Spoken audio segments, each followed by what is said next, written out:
그래요. 부족정과 시족, 시족 사회에서는 보통 둘이 다 해. 저기 그 시족 구성원이 몇십 명밖에 안 돼. 100명이 넘는 경우가 없어. 우리는 저기 이쪽 여기 동양 이쪽에서는 척박하기 때문에. 그러면 시족장하고 제사장이 딱 분리가 안 돼 있고 같이 해요. 그럼 누가 하냐? 보통 장로가요. 여자예요, 대부분. 왜 시족사에서는 여자가 애를 낳아. 아버지랑 개념이 없어. 누가 아버지도 몰라. 그리고 남자들은 시족사회에서는 수명이 짧아요. 금방 죽어. 그래서 17에서 20살 넘는 애가 없어. 사냥 가다가 많이 죽어. 그래서 여자들이 월등하게 오래 살아. 남자들은 단명해. 사냥 가다가 많이 죽어.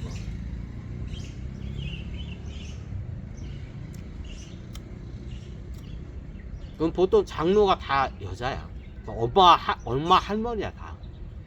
그러니까 엄마 할머니를 따르게 되는, 할머니를 따르는 거야. 증조나 할머니를 따르게 되는 거다.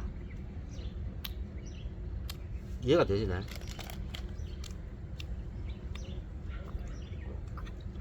그러면 이 양반이 어떻게 되냐? 제사장과 시족장의 역할을 다 해. 두 개를. 그럼 나중에 부족 사이로 가면 어떻게 되냐? 이게 분리가 돼요. 부족장과 제사장이 분리가 돼요.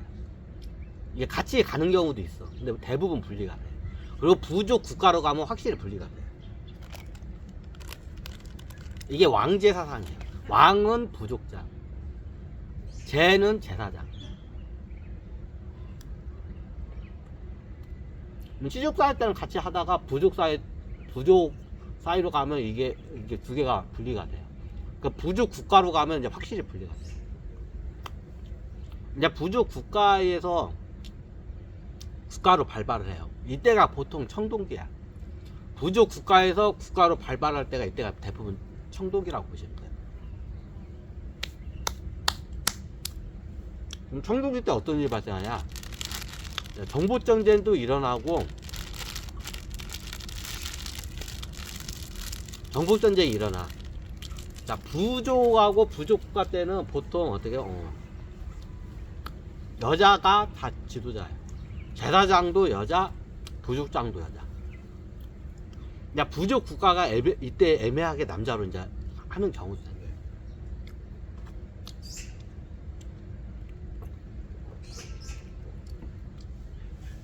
근데 확실히 어떻게 해요?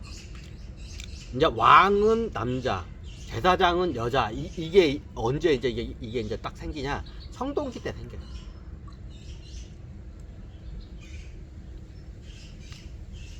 그럼 청동기 때는 어떻게 청동기가 되면 남자들이 보통 쿠데타를 일으켜서 왕자리를 다 뺏어요.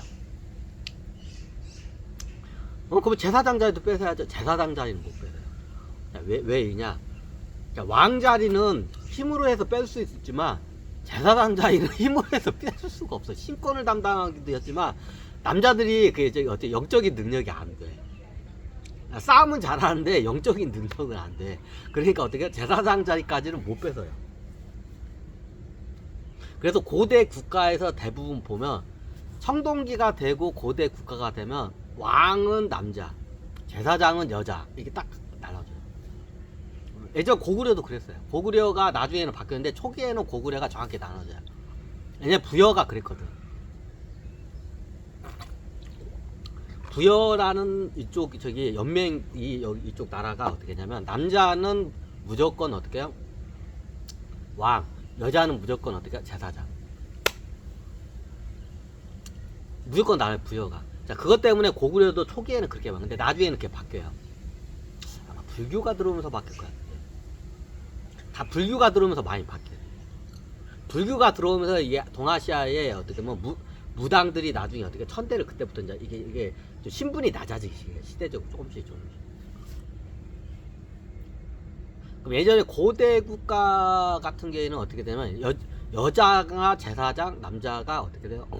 왕. 딱 이렇게 돼요. 청동기를 지나면서 이제 청동기가 되면서 국가들이 많이 탈퇴를 해요. 이렇게 돼. 그러면 이 제사장이 뭐예요? 무당이야. 여자죠? 그래서 무당이 대부분 여자인 이유가 이거예요. 대대로 어떻게 이 일을 담당하기 때문에. 언제부터 원시 시족 사이 때부터 계속 그렇기 때문에 이게 무당이 남자가 별로 없고 다 여자인 이유가 이유예요. 역사적으로 무당분들도 모르실 거야, 이유를. 자, 그럼 국가라는 게 탄생하고 어떻게 하게 되면 나중에 이제 청동기가 되고 하면서 불교가 들어오면서 이게 얘네들이 밀리기 시작해요. 얘네 신라 시대 때도, 자, 신라에서 미실이라는 게 있어요. 미실이 제사장이야. 아름다울 미의 어떻게 해요? 방실자야. 이게 무슨 뜻이냐? 그 미실이 어떻게 아름다운, 이제 우리나라 말로 그냥 저기 그냥 번역하게 아름다운 그냥 보지라는 뜻이에요. 실이 이게 방실자인데 방실이 자궁을 나타나게 돼요. 자, 이렇게 방실자 할 때 방실이 어떻게 해요? 우리가 무슨 교실 할 때 그 방으로 지금 많이 쓰잖아요.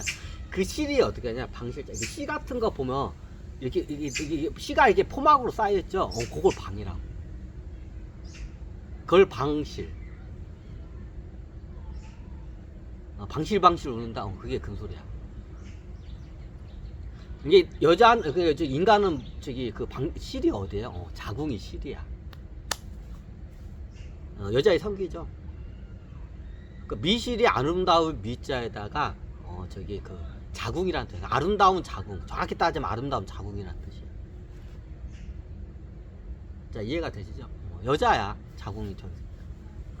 그럼 신라 시대 때 미실이라는 그 제사장이야. 제사장이랑 이 계급이 어제부터 이제 몰락을 하게 되냐? 선덕여왕 때 몰락을 해요. 선덕여왕이 어떻게 돼요? 신라를 갖다가 국교를 갖다가 불교로 선포를 하면서 그 제사장이라는 그 계급 자체가 몰락을 해요. 근데 몰락을 해도 귀족 대우는 받아요. 자, 그 전에는 어떻게 하냐? 제사장이 왕보다도 더 우위가 더. 제사장이 마음만 보고 왕도 죽일 수가 있어요. 얘네 선덕여왕도 죽이려고 했죠. 미실이. 제사장이 죽이려고 했죠. 이제 제사장하고 이제 그 왕인 선덕여왕하고 이제 완력 싸움을 하는 도중에 어떻게 되냐면 아예 이 미실이라는 얘 자체를 갖다 없애기 위해서 불교를 국교로 갖다가 선언해서 미실 자체를 갖다가 없애버려요. 뭐 완전히 안 없애지 않고 그 토착 이쪽에서는 이제 귀한 대접은 받아요. 귀족으로서. 근데 어떻게 돼? 왕보다도 더 위에 서는 그 특권은 갖다가 잃어버려요. 이게 신라의 제사장 미실이에요. 신라 때는 이렇게 해서 어떻게 돼요? 미실이라는 계급이 어떻게 없어져요. 그럼 백제 때도 있어요. 백제 때도 있었는데 여기는 약간 좀 복잡해. 이제 여기는 패스하고 고구려 때도 비슷한 사건이 하나 발생해요.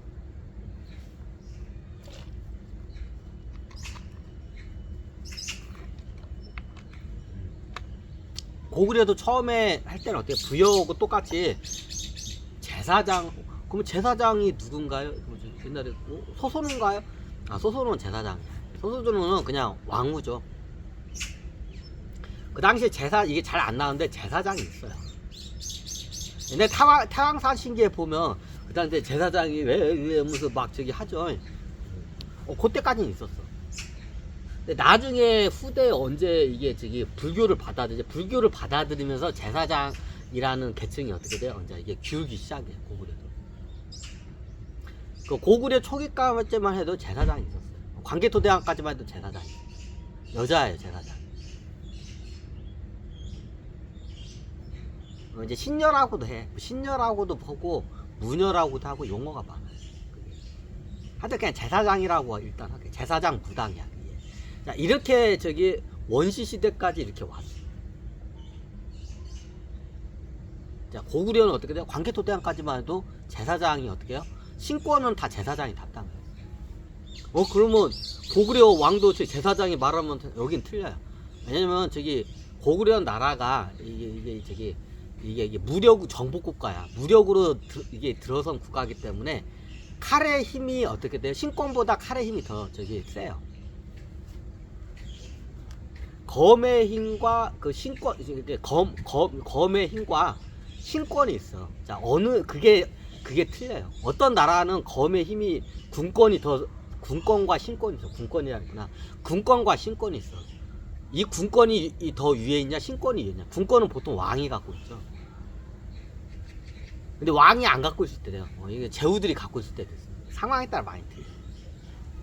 꼭 할까요?